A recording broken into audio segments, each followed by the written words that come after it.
ఒకటే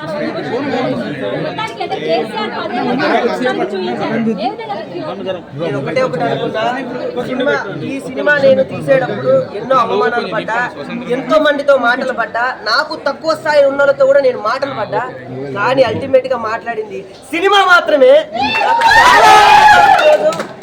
అంటే ఆ రోజుల్లో ఉద్యమం టైంలో శంకరన్న తీసిన జైబోలో తెలంగాణ ఎలా ఊపిరినిచ్చిందో, మళ్ళీ ఉద్యమం తెలంగాణలో మొదలైంది. నా చోటా కేసీఆర్, కేశవచంద్ర రామమ్మత్ మళ్ళీ ఉద్యమానికి దారితీస్తుంది. నేను ఒక తెలంగాణ కళాకారుడు ముద్దు బిడ్డగా ఈ సినిమా నేను కేసీఆర్ సార్కి బహుమతిగా ఇస్తాను. మీరు చూసేటప్పుడు ప్రతి ఒక్క సీన్ కూడా ఎమోషనల్ అంటే 14-13 నెలలు కష్టం అన్నాయి. అంటే బిడ్డని 9 నెలలే మోస్తాము. ఆ పెయిన్ ఏంటంటే ఒక 2 గంటలు 3 గంటలు ఉంటుంది. ఈ పెయిన్ భరించడం అంటే అది మామూలు పెయిన్ కాదు.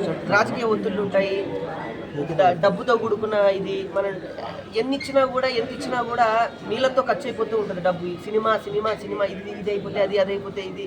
చివరికి మనం లాస్ట్కి సినిమా అయిపోయిన తర్వాత ల్యాబ్లో కూడా మనకి డబ్బు లేకపోతే ల్యాబ్లో కూడా ఇవ్వరు. అలాంటి పరిస్థితిలో ఉన్నాం మనం. అది కట్టి ఆ టెన్షన్ నుంచి సినిమా థియేటర్ దగ్గరికి తీసుకురావాలి అంటే ఎంత బాధపడాలి, ఎంతమంది సహకరించాలి. నాకు ఈ సినిమాకి నేను కాదు హీరోని, నేను ముందటి నుంచి చెప్తున్నా. ఫస్ట్ 1 ఆఫ్ ది హీరో ఎవరనంటే గరుడవేగ అంజీ గారు, మా డైరెక్టర్ గరుడవేగ అంజీ గారు. దీనికి నిజమైన హీరో గరుడవేగ అంజీ గారు. రెండో హీరో ఎవరు ఉన్నారంటే మా అన్న చరణార్జున్ అన్న చెప్తున్నారు. ఆయన పాటతో నా సినిమాకి ఒక అద్భుతమైన బ్యాక్గ్రౌండ్ ఇచ్చాడు. మూడో హీరో నా స్నేహితుడు, 12 ఏళ్ల పాటు నాతో సావాసం ఉండి, 12 ఏళ్ల పాటు జబర్దస్త్లో నాకు కష్ట నష్టాల్లో అన్నిటికీ ఉండి, నా కోపాన్ని, నా ప్రేమని, నా ఆత్మీయతను, నా అనురాగాన్ని తట్టుకొని నాకు ఈ సినిమాకి నేను ఇచ్చానో ఇయ్యలేదో డబ్బు నాకు తెలుసు, ఆయనకి తెలుసు. ఎంత తీసుకున్నాడో నాకు తెలుసు, ఆయనకి తెలుసు.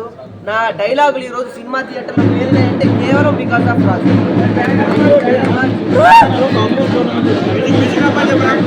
నా సినిమా ఉన్నాయి చాలా ఉన్నాయి. నా సినిమాని ఆపాలని ఎంత ప్రయత్నం చేసినా thank you very much. Deepa arts distributors Srinivas Goud గారికి నా జన్మాంతం రుణపడి ఉంటా. తమ్ముడు నీ కోసం నేను చేస్తున్నా. ఈ సినిమా చూడకుండానే ఆయన చేశారు. Thank you very much sir. ఒకవేళ కనుక ఈ సినిమాని ఆపాలంటే ఈ సినిమాని నేను బండికి వేసుకొని, అప్పట్లో సినిమా బండ్లని ఉండేవి, ఎలక్షన్స్ రాబోతున్నాయి, తాండాకి తిరిగి నా సినిమా వేస్తాను. ఆ కష్టంలో బాగా గుర్తు చేసుకునే కష్టం అవమానాలే. ఈడేం తీస్తాడు, ఈడేం చేస్తాడు, ఈడు తీయగలడా అంటే బయట వాళ్ళు అయితే ఓకే, కానీ మన వాళ్ళనే మనల్ని అంటారు. అది కొంచెం బాగా అనిపించింది. అల్టిమేట్ గా సినిమా మాట్లాడుతుంది, మనం కాదు కదా మాట్లాడిందా. ఈ రోజు మీరే చెప్పాలి. అదే ఎట్లా అనిపించింది? సూపర్